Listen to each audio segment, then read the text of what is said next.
Getting a project coordinator job is a great way to get into project management. It's one of the few jobs you can get without any direct project management experience, and where you can effectively learn another role on the job. I know loads of project managers that got their start as a project coordinator. I also know a number of highly skilled and in-demand project coordinators that love their job and have no intention of ever becoming a project manager. Hi, I'm Rona Aylward, Deputy Everything Officer at Soda. In this video, we're going to help you get started as a project coordinator, or if you're already in the role, give you some ideas to help you be more effective. So what is a project coordinator? The project coordinator is at the heart of the project, and it's their job to make sure that the project runs smoothly. They help the team manage the flow of information and are responsible for all of the administrative tasks. This includes updating the schedule, document management, report preparation and distribution, communication support, and keeping the various registers up to date. They're also the best person to talk to if you need to get something or meet with someone in the team. Sometimes they coordinate diaries, travel and meeting invites, but this is not always the case. Project coordinators use a range of tools such as spreadsheets, financial management systems, project management tools and Word documents, so they need to be comfortable with a range of technologies. How does a project coordinator spend their day? When you're a project coordinator, no 2 days are the same, and the chances of you ever being bored are slim. On saying that, there are some tasks that are pretty much constant. Emails. As in any job, the project coordinator will be getting multiple emails a day. Most coordinators start the day by checking their inbox and prioritising the various emails that need attention. It's good practice to go back and check the emails at the end of the day to make sure everything that needed to be responded to has been. Meetings. Whether they're running them or just participating, meetings can take up a significant portion of the day. It might start with the daily stand-up, where the coordinator captures all the previous day's progress and issues so they can update the various registers, schedules and reports. Coordinators usually attend all of the project meetings, take the notes and record any actions. Checklists. A coordinator without a checklist is like, well, it just doesn't happen. Checklists are how the vast majority of the project coordinators I know keep their job under control. Whether it's a daily, weekly or monthly list or a combination of that, most coordinators I know start their day after their coffee and emails by working on the checklist. The tasks will almost always vary, but the process of putting them down on the list helps keep things under control. It's good practice to review the list at the end of the day and log progress or not as the case may be. Phone calls. Like it or not, phone calls are an integral part of a project coordinator's day. Whether it's fielding calls from vendors, giving customer updates, or responding to information requests, it's likely you'll be spending a lot of time on the phone. It's worth stocking up on honey lemon drinks to soothe your throat and alcohol to soothe your nerves. What do you need to do to be effective in the job? Now that I've given you a brief overview of the job, let's take a look at some skills you'll need to be effective in the role. It's best if you're a person who's pretty unflappable and calm in a crisis. A lot of the job is putting out fires and calming people down, so a calm temperament will definitely be an asset. You'll also need to be able to stand your ground when needed. Wilting lettuces need not apply here. There are times when the coordinator has to be able to say no and stick to it, even in the face of some pretty fierce opposition.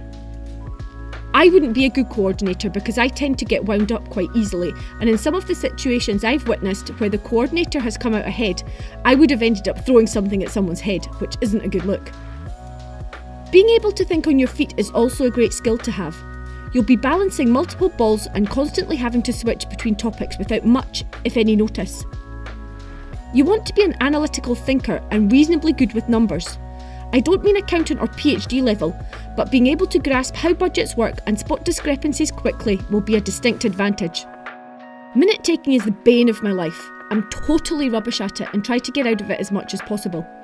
It's the one thing that I refuse to adhere to the practice makes perfect mantra. Unfortunately, or fortunately depending on your viewpoint, taking minutes is a core requirement for a coordinator.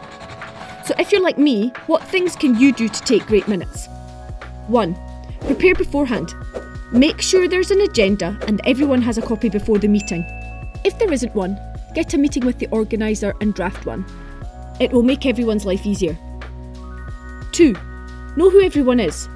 If there are people in the room you don't know, ask the chairperson to do introductions. You don't want notes like, where's glasses, red hair, etc. instead of names. 3. Make sure you know if there are any confidentiality requirements you need to be aware of before you start. If you're in the public sector, you may be bound by your local version of the Public Records Act, for example. 4. Always use the past tense and the third person when writing. For example, Rona Aylward agreed to distribute the minutes. 5. Be concise. No one likes waffle. Make sure you stick to pertinent facts only. There are 3 main things you need to capture when taking minutes. What was decided? What was accomplished? What are the actions for attendees? 6. Proofread the minutes before you send them to be approved. 7. Finally, send them out to the attendees as soon as possible after the meeting. Don't wait until just before the next meeting, tempting though that may be. You'll need to be comfortable influencing and communicating with people you don't manage. The coordinator needs to have working relationships at every level within the organisation. It goes back to my earlier statement about project coordinators being at the heart of the project. Some tips to help you with this are: use your manners. I know that might sound obvious, but you'll be surprised at how far a little bit of courtesy can take you. Simple pleases and thank yous can go a long way towards greasing relationship wheels. 2. Keep a positive attitude. You don't need to be a permanent Pollyanna, but balancing any pragmatism with calmness and positivity will build people's respect, liking and trust, all of which are really important in your role. 3. Don't be afraid to deliver bad news. It's your job to help keep the project on track, and there will be situations where you need to deliver bad news to the project manager and other people. The best way to do this is to be upfront, clearly explain the problem and if there's a solution or the type of help you need to get it fixed. 4. It's okay to say no. Your job is a coordinator, not a dog's body. If you feel that someone is taking advantage, then speak up, either directly to the person or if you don't feel comfortable with that, and it's okay not to feel comfortable by the way, then mention it to your project manager and get them to sort it out. A big part of your job will be updating project schedules and other documentation, so it's well worth making sure you keep up to date with the technology your organisation uses. If you can, try and get specific training on each one, as it will help you get up to speed more quickly. Creating and maintaining reports is also an important part of the coordinator's job. If they don't exist when you start, you should consider getting some standard report templates set up. That way it will be much easier to update information and clearly show progress, or not as the case may be. It's also worth finding out what information is important to people. After all, it's no good sending out status reports on a Wednesday if a key meeting that relies on that data happens on a Tuesday. You might be thinking at this point, no one could be that silly as to not let someone know about that, and you'd be wrong. I had that exact scenario happen in an organisation I worked at. The people involved only realised when the customer complained they were always getting the information that was a week out of date. If this sounds like you, you'll be keen to know what qualifications you need to get a job as a coordinator. The answer to that is, it depends. For a junior coordinator role, some organisations will take you on straight out of university or college with no experience and train you on the job. Others will use experience as a substitute for a degree, and some will only ask for the equivalent of high school qualifications. For a more senior coordinator role, in my experience, you'll be expected to have at least 3 years formal work and some qualifications. I've known a few people who have got coordinator jobs as contractors in the first instance. A lot of organisations are willing to take a chance on temps and then offer permanent roles if they work out. Working with a good recruitment agency is a good way to get a foot in the door. That concludes our video for today. If you found this helpful, please leave us a like, and if you want to learn more about project coordination and management, subscribe to our channel and hit the bell to get notified.